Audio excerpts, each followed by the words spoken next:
मामलात वहीं के वहीं रुके हुए हैं जहां 23 तारीख को थे। आगे कोई पेशरफ्त हुई नहीं है। एक तरह का तात्तुल सा जरूर है। बुनियादी चीज जहां से काम शुरू होना था वो एक दस्तावेज थी, चार्टर ऑफ डिमांड्स था, वो अभी तक सामने आया नहीं है। 31 जनवरी तक अगर मामलात तय नहीं होते तो उसका ओनस हम पे तो नहीं आना चाहिए। इन मुज़ाकरात में जहां तलखी बहुत ज्यादा है, अपोजिशन को अपने मुतालिबात अपने एजेंडे के आइटम के तौर पर रखने चाहिए और एजेंडा बकायदा लिखा होना चाहिए, तो कोई शक नहीं। ये जो बिट्स एंड पीसेस में मुतालबे होते हैं, ये मुमकिन नहीं है कि ये मुज़ाकरात किसी तरफ संजीदगी से हो पाए। जब तक खून का हिसाब हमें नहीं मिलेगा जो 26 नवंबर को बहा, और कोई बात नहीं हो सकती। अगर हमने आगे बढ़ना है तो हमें एक शफाफ इलेक्शन कराना होगा, वरना हम बिल्कुल समझते हैं कि 8 फरवरी का मैंडेट हमारा है। मुतालिबात इन राइटिंग हो या ओरल हो, इसमें तात्तुल नहीं होना चाहिए। तीसरी मीटिंग के लिए पार्टी की तरफ से ये कहा गया था कि तब आगे प्रोसीड करेंगे जब खान साहब से मुलाकात होगी। अब तक हमारे पास कोई इत्तला नहीं आई है कि कल की कोई मीटिंग खान साहब के साथ शेड्यूल है। जेल मैनुअल के मुताबिक उसी दिन पर मुलाकात हो सकती है। ये तो कहते हैं कि अनइंटरप्टेड एक्सेस 24/7 हमें दी जाए। That's certainly not possible. अगर हमें इमरान खान साहब तक एक्सेस नहीं मिलेगी तो जाहिर है फिर हमने मुज़ाकरात किस चीज का करना है। Let me be very clear on that. Peoples Party की सपोर्ट से ये गवर्नमेंट वो एग्जिस्ट कर रही है। अगर गवर्नमेंट खुद ही फैसले करती है, पहले अथॉरिटी बना देना और उसके बाद कहना कि अब आप इसके लिए वोट जरूर करें, तो ये मुश्किल काम होता है। कोalition गवर्नमेंट में हल्की फुल्की मौसीकी चलती रहती है, लेकिन उसका ये मतलब नहीं है कि कोई ऐसी खुदा न खास्ता बात है। एक नजरिया वो है कि जिस पे दोनों जमातें मुत्तफिक हैं, और वो नजरिया पाकिस्तान है। वेलकम टू न्यूज़ वाइज, मैं हूं आरिफा नूर। नाजरीन, प्रोग्राम में सबसे पहले हम बात करेंगे हुकूमत की इत्तेहादी जमात पाकिस्तान पीपल्स पार्टी के हवाले से। पाकिस्तान पीपल्स पार्टी के सपोर्ट से ही हुकूमत जो है वो बनी और अब इस वक्त वो हुकूमत भी कर रही है, क्योंकि अगर पार्लियामेंट में पाकिस्तान पीपल्स पार्टी के नंबर्स ना होते तो PMLN के लिए इस तरह हुकूमत करना मुश्किल नहीं, नामुमकिन ही हो जाता।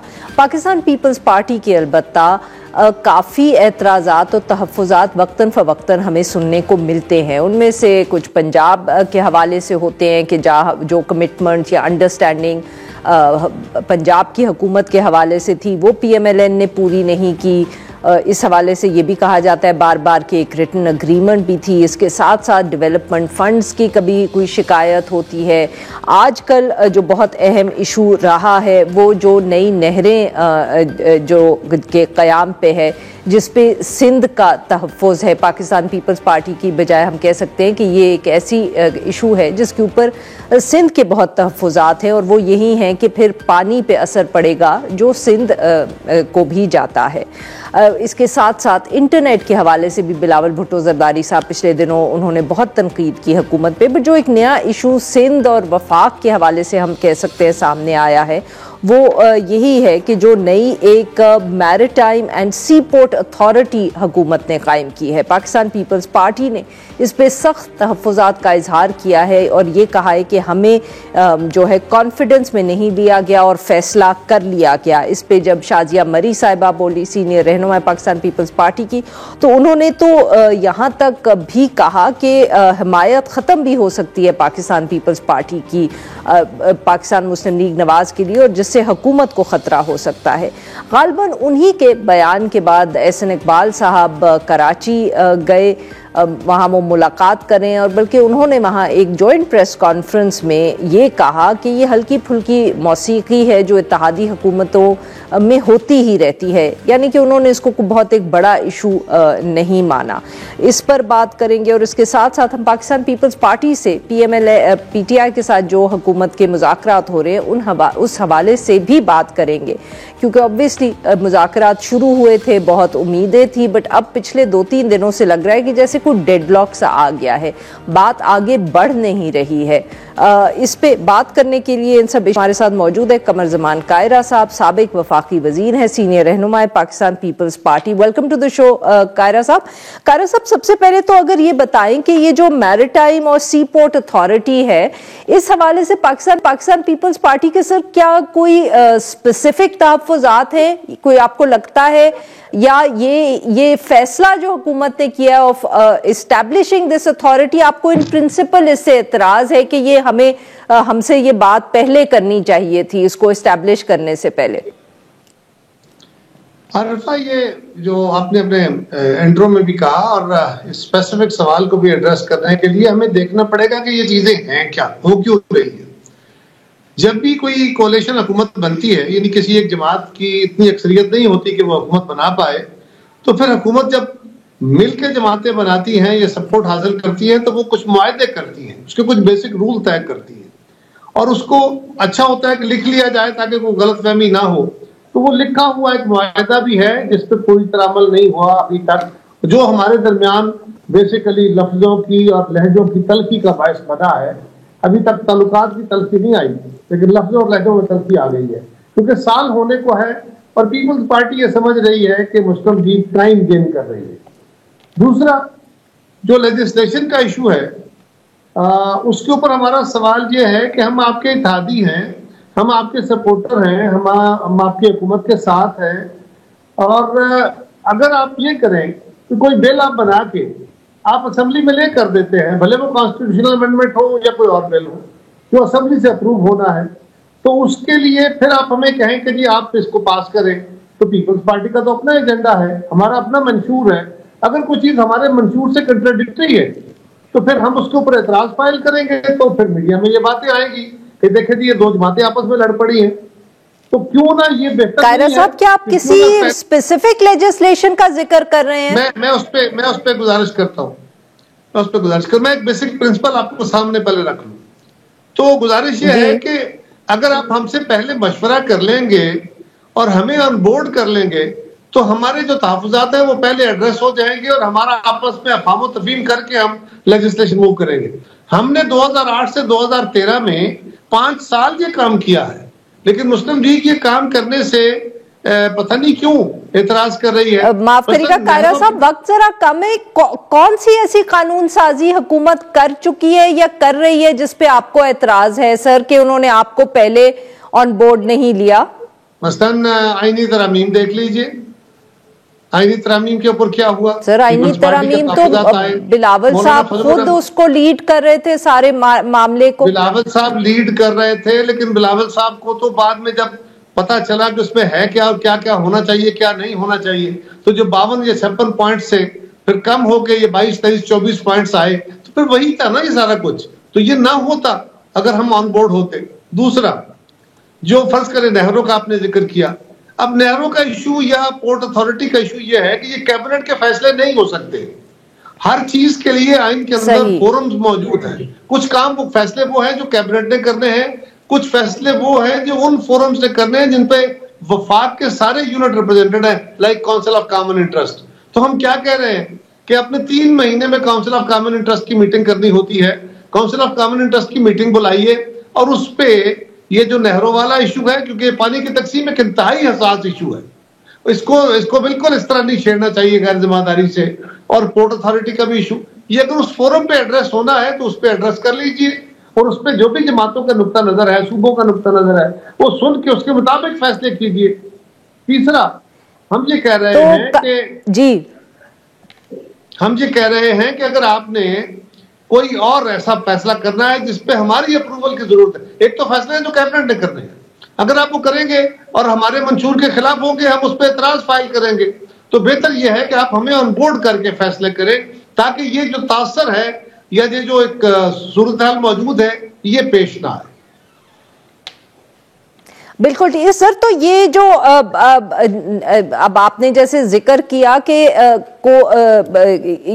जो नहरों का इशू है सर, और जो मैरीटाइम सी पोर्ट अथॉरिटी है, अगर मैं वापस उन पे बात करूं कि सर आपको सिर्फ उनके फैसले करने के तरीके से एतराज है या फैसले पर भी, बिकॉज आपको लग रहा है कि आपके कि सिंध हुकूमत के या सिंध के कुछ जो जिसको कहते हैं ना हकूक जो है वो भी मुतासिर हो रहे हैं, स्पेशली ये जो 2 इश्यूज है सर?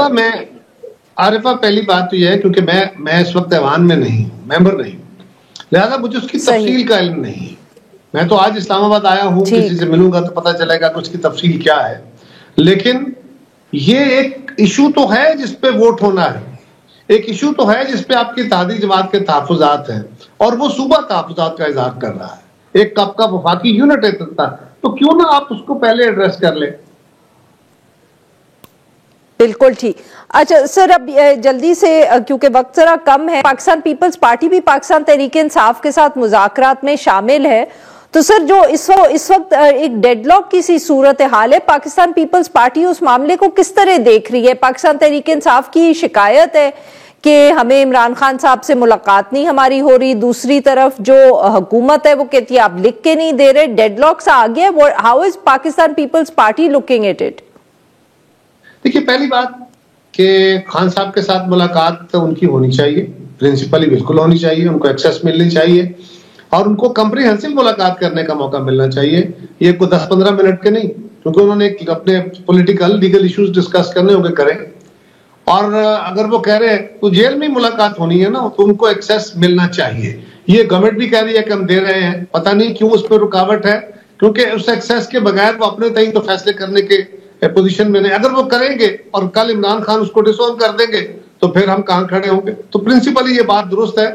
और इस मामले को अगर डिले मुलाकात ना होने की सूरत में होती है तो ये गवर्नमेंट की जिम्मेदारी पे आएगा। गवर्नमेंट को चाहिए कि अपने अपने जिम्मे ये बात ना लें। दूसरा जो है कि वो आप हमें मुतालबात अपने लिख के दें। देखिए, ये मिसट्रस्ट है दोनों तरफ, और दोनों तरफ चीजों को से खेला जाएगा, लफ्जों से खेला जाएगा, लिखी हुई तहरीर से खेला जाएगा। मैंने तो ये लफ्ज इस तरह नहीं कहा था, इस तरह कहा था, क्योंकि अवामी दबाव बहुत है। पीटीआई अपने एक डेवलप किए हुए नैरेटिव के अंदर फंसी हुई है। इमरान खान साहब और पीटीआई जिस नैरेटिव को अपनी वो ताकत समझते रहे, आज वो उसका शिकार हुए पड़े हैं। यानी मैं तो बात नहीं करूंगा, मैं तो किसी से समझौता नहीं करूंगा, मैं तो किसी से गुफ्तगू नहीं करूंगा, मैं तो किसी के साथ कोई रियायत नहीं करूंगा। अब वो फंस गए हैं, अब आके मुज़ाकरात करने शुरू हो गए। अब उस मुज़ाकरात में वो चाहते हैं कि अब मुज़ाकरात कैसे होते हैं?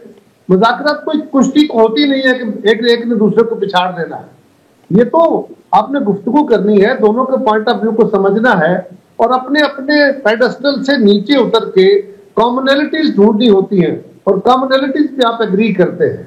अगर पीटीआई इस नुक्ता नजर पे हो कि जी हमारा वो कहते हैं ना कि पंजाबी में कहते हैं कि टिंड भी छुपानी है तो खरात भी लेनी है, दो काम नहीं होंगे। ये मेरा मतलब खैरात का लफ्ज वो एक दरबुल मिसल है, मैं उसके लिए बिल्कुल नहीं कह रहा कि कोई खैरात मांग रहे हैं, लेकिन आपने अपने पेडेस्टल से बहरहाल नीचे आना है। आपने अपने गवर्नमेंट की बात भी कोई सुननी है। ये नहीं होता कि एक फ्री कहे कि जी मैंने अपनी बात 100%। सर, हुकूमत के तो कोई मुतालबात नहीं है, माफ करिएगा सर आपकी बात काट रही हूँ, हुकूमत के कोई मुतालबात है यहाँ? क्योंकि अभी तक तो हुकूमत बार बार ये कहती रही कि हमारे तो मुतालबात है ही नहीं। नहीं, प्रिंसिपली भी नहीं होंगे। हुकूमत के मुतालबात क्या होंगे? हुकूमत के मुतालबात ये होंगे और वो हुकूमत बताएगी इनको लिख के। अभी मुझे तो नहीं पता, मैं तो मुज़ाकराती कमेटी में नहीं हूँ, लेकिन ये बात तो तयशुदा है ना। हुकूमत ये कहेगी कि जी कल आपने जो एहतजाज की जो तरीकाकार है, अगर इस्लामाबाद का एक कानून बन गया है तो उसके लिए सब मिलकर तय कर ले, आप भी साइन करें, हम भी साइन करते हैं कि कोई जमात भी डी चौक का रुख नहीं करेगी, इस्लामाबाद में स्पेसिफिक एरियाज के अंदर एहतजाज होंगे, या इस तरह की कोई और चीजें गवर्नमेंट भी डिमांड कर सकती है। लेकिन गवर्नमेंट पहले डिमांड इसलिए नहीं करेगी, ना करनी चाहिए गवर्नमेंट को, कि वो पहले मुतालबा तो उनका है, अपोजिशन का है। हुकूमत तो कह रही है कि जनाब आप ये जो कर रहे हैं, हड़तालें कर रहे हैं, आप काले दे रहे हैं, जो सिविल नाफरमानी की जो गद्दारी का एक पहलू है, आप उसकी तरफ मत जाइए। लेकिन वो कह रहे हैं कि अगर आप हमारे ये मुतालबे माने, तो ये मुतालबे तो उधर से ही आने हैं। लेकिन वो जो कह रहे हैं पीटीआई इस वक्त डिमांड क्या कर रही है? तो सर फिर पाकिस्तान पीपल्स पार्टी का क्या रोल है इस मुज़ाकराती कमेटी में? मैं बताता हूँ। पहले तो ये है कि पीटीआई ये मुतालबा कर रही है, ये दो मुतालबे तो पहले माने ना। वो ये है कि जी हमारे कारकुनों को छोड़े, खान साहब को छोड़े और कमीशन बना दें, उसके बाद फिर अगले मुतालबात होंगे। यानी ये नहीं है, ये है कॉन्फिडेंस बिल्डिंग मेजर्स और उसके बाद मुज़ाकरात। तो ये समझने की जरूरत है कि इस चीज को वो पेन डाउन कर दे कि ये 1 2 3 4 5 वो 10 चीजें हों या 2 चीजें हों, उनको लिख दे कि जी ये हमारे मुतालबात है, ये हम चीजें डिस्कस करें। लाजम नहीं है कि वो मानी जाए और लाजम भी नहीं है कि वो इनकार कर दी जाए, और हुकूमत भी उस पर लिख के दे कि ये हमारा मौक़िफ़ इस पे क्या है। फिर बैठ के उस पर देखेंगे कि उसको क्या चीज की जा सकती है, क्या नहीं की जा सकती, क्या रियायत मिल सकती है, क्या नहीं मिल सकती। तो सर वेरी क्विकली ये बताइएगा कि पाकिस्तान पीपल्स पार्टी का क्या रोल है इस सारी कमेटी में, अगर हुकूमत और पाकिस्तान तहरीक इंसाफ ने ही सारा कुछ तय करना है? जी, हम हुकूमत के साथ बैठे हैं और हुकूमत को समझाएंगे बैठ के, अगर मुतालबा उनका दुरुस्त होगा तो एक लॉजिकल बात है। मैं ये पॉलिसी की बात नहीं कर रहा सर। कमेटी में बैठ के आपने समझा के क्या करना है? समझा तो आप अलग से भी सकते हैं। ऐसा नहीं होता जी, कमेटी के अंदर बैठे हुए हमारे मेंबरान भी सुन रहे होंगे, बाकी जमातें जो इत्तेहादी है हुकूमत की वो भी बैठी हुई है कमेटी में। ये खाली गवर्नमेंट एक जमात की तो नहीं है, लिहाजा वो जमातें भी बैठी हुई हैं, इसमें इजाजुल हक साहब भी हैं, इसमें MQM के लोग भी बैठे हैं, और वो बैठ के फैसला अपने तौर पर कैसे होगा कि वो ऑन बोर्ड होंगे सारे, कि उनके साथ क्या गुफ्तगू, क्या डिमांड हुई, क्या डिस्कशन हुई। कल हमारी क्या अगर जमात ने, हमारे लोगों ने अगर बैठे होंगे तो वो अपनी क्या क़यादत को आके बता सकेंगे कि क्या पॉइंट डिस्कस हुआ, उस पर हमारा क्या मौकफ आया, गवर्नमेंट का क्या था और उनका क्या था, और किस पे एग्री हुए। तो ये हमारा वहां बैठना। बहुत बहुत शुक्रिया कायरा साहब, आपने हमारे लिए वक्त। नाज़रीन, यहाँ पे लेते एक छोटी सी ब्रेक, और जब ब्रेक से वापस आएंगे तो हम बात करेंगे जो सुप्रीम कोर्ट में आज मिलिट्री कोर्ट्स के हवाले से।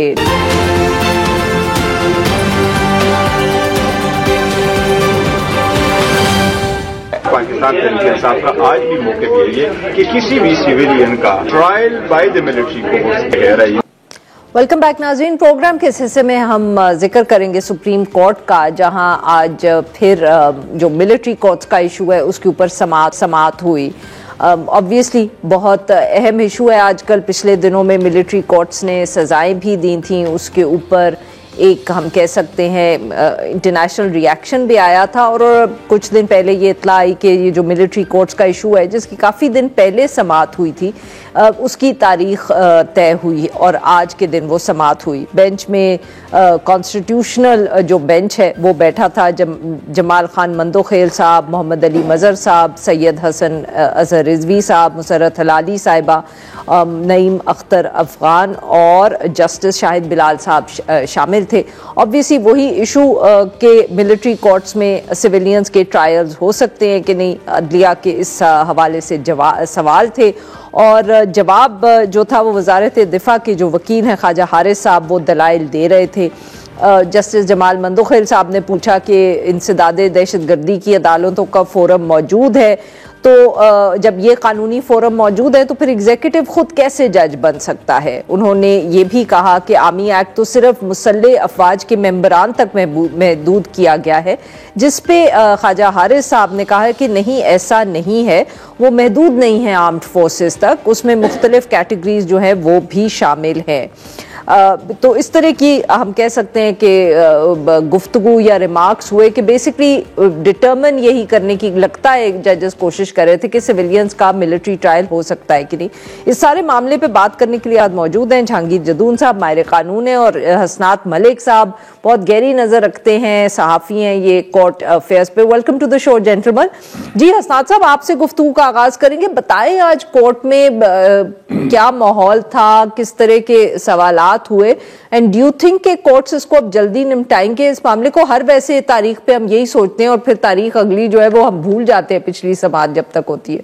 नहीं, अब बज़ाहिर ये लग रहा है कि क्योंकि काम हो चुका है, फैसले हो चुके हैं, माफीनामे हो चुके हैं, तो अब जवाब नहीं बनता डिले का। अच्छा। तो अब ये है कि कल भी केसेस सारे लेफ्ट ओवर कर दिए गए हैं आईनी बेंच की तरफ से, और सारा फोकस इसी केस पे होगा। तो ख्वाजा हारिस जो डिफेंस मिनिस्ट्री के वकील हैं वो अपने आर्गूमेंट कंक्लूड कर लेंगे, उसके बाद अटॉर्नी जनरल होंगे और फिर दूसरी साइड 1 या 2 दिन में कंक्लूड कर लेगी। तो गालिब इम्कान है कि इसी हफ्ते या नहीं तो अगले हफ्ते के शुरू में ये जजमेंट रिजर्व हो जाएगा या शार्ट ऑर्डर अनाउंस हो जाएगा। आज की जो हियरिंग थी वो इस वजह से अहम थी क्योंकि ये पहली हियरिंग थी जिसमें फैसले आ चुके मिलिट्री कोर्ट से, माफीनामे भी हो चुके, इंटरनेशनल फोरम से कुछ क्रिटिसिज्म भी आया, कंसर्न शो किए गए मिलिट्री ट्रायल पे, यूरोपीय यूनियन का, ब्रिटेन का, अमेरिका का। तो ये दिखना था कि बेंच का क्या आज मूड होगा, लेकिन देखा गया कि बेंच में जो सवाल थे वो सिर्फ जस्टिस जमाल मंदोखेल ही कर रहे थे ख्वाजा हारिस साहब से, और वही उनका क्रिटिकल व्यू था कि किस तरह सिविलियन को ट्राई किया जा सकता है। लेकिन दूसरे जजेस जो थे वो उनके साथ बज़ाहिर ये लग रहा था कि कोई सपोर्ट नहीं, या उनकी जो वो आर्गूमेंट का जो रिमार्क्स दे रहे थे उनकी इंडोर्समेंट में कोई 1-2 रिमार्क्स जस्टिस मुसरत हलाली की तरफ से आए। दूसरे जजेस बल्कि हमने देखा कि 1-2 जजेस बल्कि उनको काउंटर कर रहे थे जी, काउंटर कर रहे थे। अच्छा। बल्कि उनका जवाब ख्वाजा हारिस साहब देने के बजाय वो जज जमाल मंदोखेल साहब का जो सवाल होता था या क्वेश्चन किसी चीज पे, तो वो आगे से जवाब देते थे। तो बगैर ये लग रहा है कि बेंच एक पेज पे नहीं है। अब देखना है कि क्योंकि ये पहली हियरिंग थी, अब एक दो हियरिंग में पता चलेगा कि क्या पोजीशन है। फिलहाल तो जो हुकूमती टीम है वो बड़ी कंफर्टेबल है कि हम जो ये ट्रायल हुआ है सारा कुछ, इसको इंडोर्समेंट सुप्रीम कोर्ट से मिल जाएगी। जी नाज़रीन, यहाँ पे लेते हैं हम एक छोटी सी ब्रेक। जब हम ब्रेक से वापस आएंगे तो ये मामला है और आज की प्रोसीडिंग्स है, ये हम जहांगीर जदून साहब के पास लेके जाएंगे।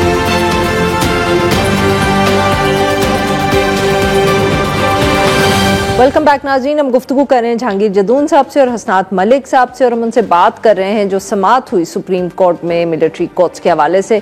जहांगीर जदून साहब, आपने सुनी हसनात साहब की गुफ्तगू, सर आप भी उनसे इत्तफाक करेंगे कि एक तो फैसले भी आ गए, पार्डन्स भी इशू हो गए, उसके बाद सुप्रीम कोर्ट बैठा है, जरा वैसे ही देर कर दी, मगर अभी भी कुछ वाज़े नहीं है कि किस तरफ ये मामला जा रहा है। बहुत शुक्रिया। देखिए, बेसिकली मेरी जाती राय में तो ये है कि सिविलियन का ट्रायल जो है मिलिट्री में नहीं होना चाहिए, क्योंकि अगर सिविलियन का ट्रायल जायज़ होता या हो सकता तो फिर इनको जो एपीएस का वाकया होता उसके बाद जो कॉन्स्टिट्यूशनल अमेंडमेंट करनी पड़ी वो तो अभी रिसेंटली की है ना, और फिर सनसेट क्लास डाली के 2 इयर्स के लिए अमेंडमेंट करें, फिर उसको 2 साल की एक्सटेंशन दी है, तो वो फिर आईनी तरमीम की जरूरत ना होती। हालांकि देखें 2 इश्यूज हैं, एक सिविलियन का ट्रायल और एक फिर जो इन लोग हैं, क्या ये कोई दहशतगर्दी में आते हैं या ये ऑर्डिनरी पॉलिटिकल वर्कर्स हैं। तो अगर ये सुप्रीम कोर्ट ने ऐसा ये अपील अलाउ कर दी तो ये बहुत बड़ा इशू बनेगा फॉर द फ्यूचर। मैं सब में छोटी सी आपको एग्जांपल देता हूँ। रोड पे देखे ना, एक मिलिट्री की गाड़ी जा रही है, एक सिविल गाड़ी, और मिलिट्री का एक्सीडेंट हो जाता है, तो वो मिलिट्री वाले कहेंगे जी ये तो आपकी गलती है, तो हम तो आपका ट्रायल फिर मिलिट्री कोर्ट में करेंगे। अब ये तो ऐसी एग्जाम्पल सेट कर देगा कि फिर आप बिल्कुल किसी जगह से निकल ही नहीं सकेंगे। तो मेरे ख्याल में तो बेंच को बड़ा जो आईनी इसमें बड़ा आईनी इशू है आर्टिकल 8 का, सब आर्टिकल 3 और 4 का, तो ये तो देखे ना, जब सिविलियन जो है सब्जेक्ट टू आर्मी एक्ट है ही नहीं है, तो उसका आर्मी ट्रायल मेरे ख्याल में तो नहीं हो सकता। अब अगर अनफॉर्चुनेटली अगर बेंच ने अपीलें जहांगीर साहब, अगर आप मुझे इजाजत दें या आपको मैं बात आपकी काट रही हूँ, एक दफे पहले भी जब हम इस पे बात कर रहे थे तो मैं बताया गया था कि जी ये तो मिलिट्री इंस्टॉलेशंस के ऊपर या उसके करीब जब एहतजाज होगा तो वो तो एक सेंसिटिव लोकेशन या जगह है, इसलिए इनको मिलिट्री कोर्ट्स में भेजा गया है। सर ये कोई कानून साजी या कानून है इस तरह का?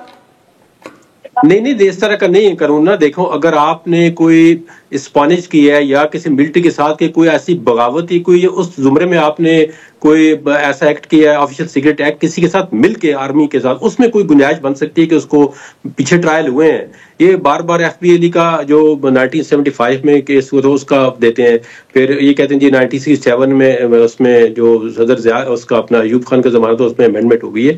स्टिल अगर ये सारी चीजें तो बात भी है ना, 10th जो 18th अमेंडमेंट के बाद जो आर्टिकल 10A आया है, अब फिर तो अभी जो ये जो एपीएस का वाकया तो अभी का वाकया है ना, 2017-18 का वाकया है, तो इसमें फिर आईनी तरमीम की क्यों जरूरत पड़ी थी? इसलिए वो तो दहशतगर्द है, उन्होंने तो देखे ना, दहशतगर्दी तो किसी के साथ हमदर्दी नहीं है कि सिविलियन है ये है वो है, और बाज फॉरन भी उसमें टेररिस्ट इन्वॉल्व थे। तो तमाम पार्लियामेंट ने एक ज़बान और कहा जी इनका ट्रायल जो है वो मिलिट्री में होना चाहिए। तो मिलिट्री के अंदर देखे ना, आप फेयर ट्रायल, अब आप एक पॉलिटिकल वर्कर है जिसने देखे ना पता नहीं नारा मारा होगा या उसकी असेसमेंट ही नहीं हो सकी कि इसकी कितनी इन्वॉल्वमेंट है। अब बाद लोगों को आपने 2 साल की सजा दे दी है, बाद को 1.5 साल के बाद आप कहते हैं जी ठीक है सजा पूरी हो गई है। तो ये तो एक देखिए आईनी मामला है। अगर ये बेंच कल को ये अपील अलाउ कर देता है तो बड़ा इश्यूज बन जाएंगे ना कि आपने एक आईनी चीज को ऐसे दे दिया है कि जी आप जिस तरह मैंने आपको एग्जांपल दी है, कल को तो जो छावनी में वाकया जाएगा किसी मिलिट्री कैंट में कहेंगे सिविलियन बनने का मिलिट्री में ट्रायल करो, क्योंकि ये तो कैंट के अंदर वाकया हो गया है, फिर उसको कोर्ट डिफरेंशिएट करे। वो कहेंगे ऑलरेडी सुप्रीम कोर्ट ने अपील अलाउ कर दी है कि सिविलियन का ट्रायल मिलिट्री में हो सकता है। तो मेरे ख्याल में इस बेंच को थोड़ा सा बड़े जो है क्रिटिकल इशू है, ये पूरे पाकिस्तान का इशू है, उस पे सोच समझ के इस अपील को फैसला करना बिल्कुल सही। हसनात साहब, आपने जहांगीर साहब की बात सुनी, वो तो बहुत कैटेगोरिकली कह रहे हैं कि ये बड़ा प्रॉब्लमेटिक हो जाएगा अगर कोर्ट ने ये दरवाजा खोल दिया। देखिए ये ही बात जो है वो इंटरनेशनल कम्युनिटी भी कर रही है, लेकिन आईनी बेंच का मूड आज नहीं लगा ऐसा कि वो उनको को कंसर्न है।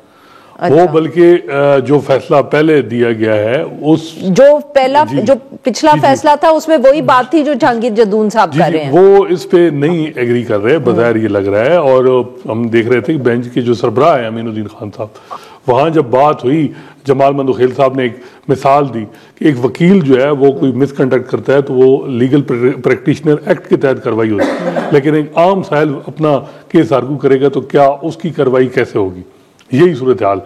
तो उस पर अमीनुद्दीन खान साहब ने किताब उठाई और उन्होंने कहा कि सुप्रीम कोर्ट रूल्स के मुताबिक कि उस आम आदमी का भी मिसकंडक्ट जो लीगल प्रैक्टिशनर एक्ट के तहत ही कार्रवाई होगी, तो वो उससे ये तसव्वुर मिल रहा है कि वो जो सोच रहे हैं। तो मेरा ख्याल है कि देखते हैं, अभी तो आज पहला दिन था, लेकिन कोई ऐसा नहीं लग रहा कि जो ये आईनी बेंच है ये कोई कहे कि जी सिविलियन का ट्रायल नहीं हो सकता, क्योंकि 2-3 रिमार्क्स आए हैं, माजी की कुछ जजमेंट है जिसका वो सहारा ले रहे हैं कि जी वायरीज ऑलरेडी डिसाइड हो चुकी हैं, सिविलियन का ट्रायल पे कोई ऑब्जेक्शन नहीं है। तो मेरा ख्याल है कि अभी जब केस दूसरी साइड रिस्पोंडेंट साइड वो आर्गू करेगी तो फिर पता चलेगा। अभी तक तो चीज़ें क्लियर नहीं है और आईनी बेंच बनाया ही हुकूमत ने, और 26वें आईनी तरमीम में कल साबिक चीफ जस्टिस जवाद खाजा ने ये पॉइंट आउट किया है कि आपको तो सिलेक्ट ही हुकूमत ने किया है, और अटॉर्नी जनरल जिन्होंने खुद आर्गूमेंट देने हैं उन्होंने आपको वोट दिया है कि फलां फलां जज होगा। और एक और बड़ी इंपॉर्टेंट बात कि 26वें आईनी तरमीम में अगर हुकूमत समझती है कि कोई जज जो है वो उसको बेंच से निकाल दें तो वो इख्तियार है कि जुडिशल कमीशन की मीटिंग फौरी बुला के उस जज को जो है वो बेंच से हटा दें। तो ये सूरत हाल है। सबसे बेस्ट था कि 26वीं यानी तरमीम का पहले टेकअप होता मामला कि क्या वो जो तरमीम हुई जो एग्जेक्टिव ये सर अगर इन्हीं के पास आता तो उन्होंने कौन सा उस पर कोई फर्क फैसला ले देना था। आप भी पता नहीं क्या आइडियलिस्टिक बातें लेकिन कर रहे वो पहले एक चीज अमूमन ये होता है कि जब भी जुडिशरी के मुतलका कोई लेजिस्लेशन होती है, कॉन्स्टिट्यूशन अमेंडमेंट होती है, तो पहले उसको देखा जाता है और उसको या एंडोर्समेंट मिलती है जुडिशियल रिव्यू में, नहीं तो फिर जो है वो ये जो सारी चीज़ें चल रही हैं ये किस तरफ जाएंगी। लेकिन बज़ाहिर आपकी बात ठीक है कि ये जो आईनी बेंच बना है वो इस वजह से नहीं बना कि 26वें आईनी तरमीम को स्ट्राइक डाउन कर। बिल्कुल। अच्छा जहांगीर जदून साहब, ये जो अगर हसनात साहब की बात है, अब मैं I hope nobody takes this the wrong way, मैं अगर ये कहूँ कि ये जो वर्स्ट केस सिनारियो पेश किया है एक हसनात साहब ने, ये अगर कहीं सही हो गया तो सर ये फिर दैट्स इट, फिर जैसे आपने कहा कि दरवाजा खुल जाएगा, क्योंकि इस आईनी बेंच के बाहर के आगे तो अब कोई हमारे पास राइट ऑफ अपील भी नहीं है कि उस जजमेंट की कोई अपील हो सके। नहीं देखें, जो इन्होंने सिनेरियो पेश किया है प्रेमा फिशाई तो यही लग रहा है ना कि इसका पीछे खेल ही सारा इस तरह से बनाया गया है कि कल को फैसले आएंगे तो ये बेंच जो है कॉन्स्टिट्यूशन इंडोर्स करे। जाहिर तौर पर यही लग रहा है कि अब खुदाई कामों का पता नहीं है, इनके दिल में खुदा को डाल दे कि कोई इंसाफ पे फैसला करें कि ये जो है आप देखें ना, सबसे पहली बात ये बातें गई क्या, आप भी दोनों बड़ी आज आइडियलिस्टिक किस्म की बातें मुझे सुना रहे हैं दोनों, पता नहीं क्या करूं मैं। 26वीं आईनी तरमीम अगर फुल कोर्ट बैठ जाती तो फुल कोर्ट बैठ के फैसला कर लेती तो वो सबसे बड़ा आइडियलिस्टिक सोल्यूशन था कि जो भी करती कि 26वीं तरमीम आईनी को स्ट्राइक डाउन करती है, कहते हैं ठीक है it should be the part of the constitution, तो उसके बाद जो भी फैसला आता है उसको देखें ना, पब्लिक ट्रस्ट, आप जब तक लोगों का इत्मीनान ही नहीं होगा किसी बेंच पे या कोर्ट पे तो वो उसको किस तरह एंडोर्समेंट मिलेगी। ठीक है आप फोर्सफुली या इन्फोर्स कर सकते हैं, लोगों के इत्मीनान की किधर आप बात ले आए, वो तो फैशन में ही नहीं है बस लेकिन वो करते रहे, लेकिन देखें कोई वक्त ऐसा आएगा कि ये चीजें फिर रिवर्स हो जाएंगी। ये तो जो भी मार्शल आर्ट अच्छा, बट आपके ख्याल में एट द मोमेंट ये सब यूं ही हो जाएगा है? एट द मोमेंट आपको यही लग रहा है कि ये जिस तरह चीजें जा रही हैं ये एंडोर्समेंट मिल जाएगी कोर्ट से? प्रेमा फिशाई देखें वो क्वेश्चन जरूर उठा रहे हैं, लेकिन आप बाज़ औक़ात मंदोखेल साहब तो पीछे भी हमारा ये एक्सपीरियंस है कि वो बेंच के अंदर तो क्वेश्चन उठाते हैं लेकिन आखिरकार वो जो बेंच के सरबराह होते हैं उन्हीं के साथ, आज दिन तक तो मैंने बहुत कम ही इनकी ऐसी कोई डिसेंटिंग नोट देखी है, तो अमूमन जो है वो फिर उधर ही जाते हैं। तो अभी देखते हैं, अल्लाह करे। हसनात साहब आप कुछ ऐड करना चाहेंगे सर? देखिए अब इसमें एक तो ये है कि जब ये 2 महीने आईनी बेंच ने काम किया है, अब तीसरा महीना चल रहा है सर, अभी तक कोई फैसला नहीं दिया, रिपोर्टेड जजमेंट नहीं है। सुप्रीम कोर्ट की वेबसाइट पे जाएं तो दूसरे जो जजेस हैं, जो गैर आईनी जज तो हम नहीं कहेंगे लेकिन गैर आईनी ही है सर, जो आईनी बेंच का हिस्सा नहीं है, उनकी कोई जजमेंट आ रही है सुप्रीम कोर्ट की वेबसाइट पे। लेकिन ये आईनी बेंच जो है ये डिस्पोजल तो कर रहा है, और डिस्पोजल भी आप करें वो सोमोटो केस। लेकिन आप ये तो बताएं कि वो जो सोमोटो कौन सा केस है जो इन्होंने डिस्पोज ऑफ कर दिया जिसका मेरी जिंदगी पे फर्क पड़ेगा? हुकूमत ये जब कहती है कि नहीं सर, मेरी जिंदगी पे जिस केस का फर्क पड़ेगा वो कौन सा ऐसा केस है जो कॉन्स्टिट्यूशनल बेंच ने डिस्पोज किया? उनका ये पॉइंट ऑफ व्यू है कि हम अदलिया को अपने मकाम पे लेके आ रहे हैं। माजी में अदलिया ने जुडिशियल ओवररीच की, ठीक है, लेकिन ये लिख दें आप, एक जजमेंट दे दें कि इफ्तिखार चौधरी या साकिब निसार ने गलत काम किया, ये जो केस डैम फंड बनाया या इफ्तिखार चौधरी ने जो सोमोटो लिए वो गलत लिए, लेकिन सिर्फ जी एडिशनल अटॉर्नी जनरल स्टेटमेंट देते हैं कि ये मसला अलाइव नहीं है, तो जी डिस्पोज ऑफ 2 लाइन का 3 लाइन का ऑर्डर, तो जुरिस्प्रूडेंस से इन्वॉल्व नहीं हो रही। जदून साहब भी इस चीज को सेकंड करेंगे कि बड़ा हम भी मुश्ताक हैं कि कब ये फैसला। 30 सेकंड जदून साहब, अगर आप कुछ कहना चाहें सर।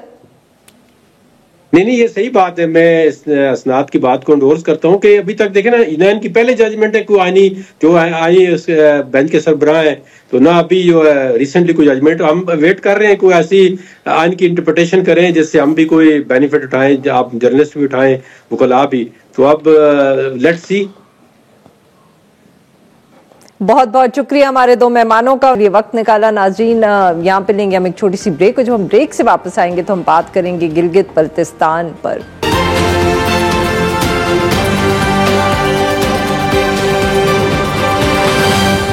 वेलकम बैक नाज़रीन। प्रोग्राम के आखिर में हम जिक्र करेंगे गिलगित बल्तिस्तान के ज़िला हुंजा का, जहां 22 घंटे की लोड शेडिंग के खिलाफ जो वहां के रहने वाले हैं इस सख्त सर्दी में एहतजाज कर रहे हैं और एक धरना उन्होंने दिया हुआ है। ना सियाहत हो रही है इस इलाके में, ना जो पाक चीन तिजारत है वो हो रही है, क्योंकि सूरत हाल ही ऐसी है। जो मुजाहिरीन है उनका ये मुतालबा है कि जो थर्मल जनरेटर्स हैं उनके लिए फ्यूल सप्लाई को बढ़ाया जाए। सारी ट्रैफिक भी जो है, जो ट्रेड होती है वो भी रुकी हुई है। 700 के करीब कह रहे हैं कि गाड़ी जो ट्रक्स हैं वो वहाँ फंसे हुए हैं, वो सामान से भी भरे हुए हैं। इस सारे मामले पे गुफ्तगू करने के लिए आज हमारे साथ हैं जमील नगरी साहब, सहाफ़ी हैं, डॉन न्यूज़पेपर के गिलगित बल्तिस्तान से हमें ज्वाइन करें। Welcome to the show sir.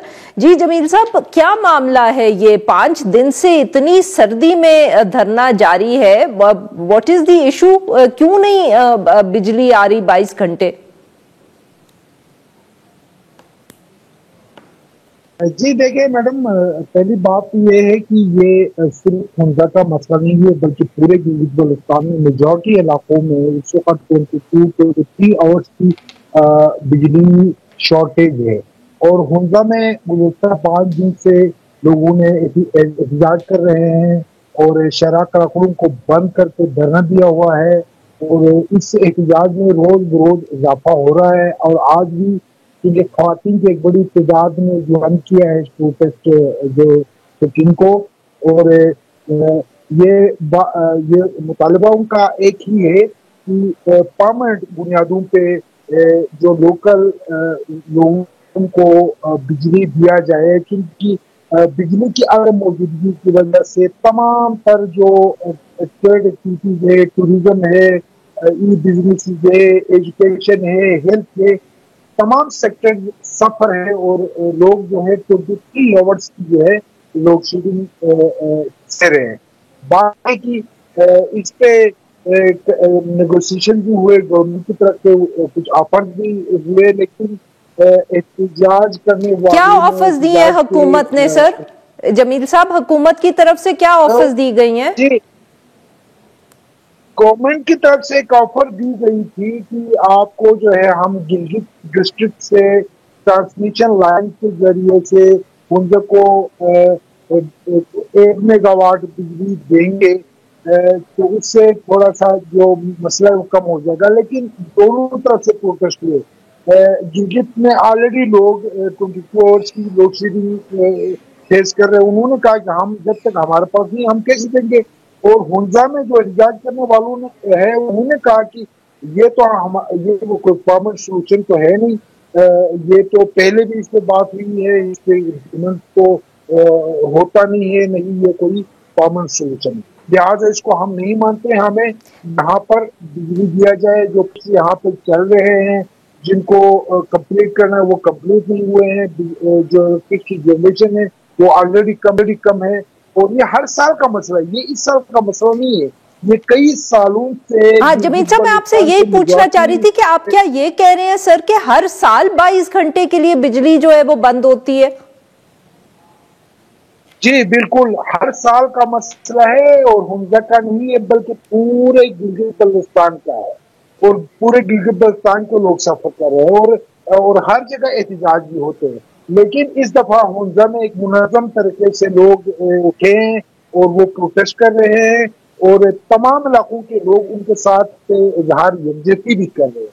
और चूंकि एहतजाज तो हुंजा में हो रहा है, मसला जो है पूरे गिलगित बल्तिस्तान में भी है, पूरे गिलगित बल्तिस्तान के तमाम जिला में है और ये हर साल। क्या सियासी जमातें भी इन एहतजाज का हिस्सा हैं, ऑर्गेनाइज कर रही हैं?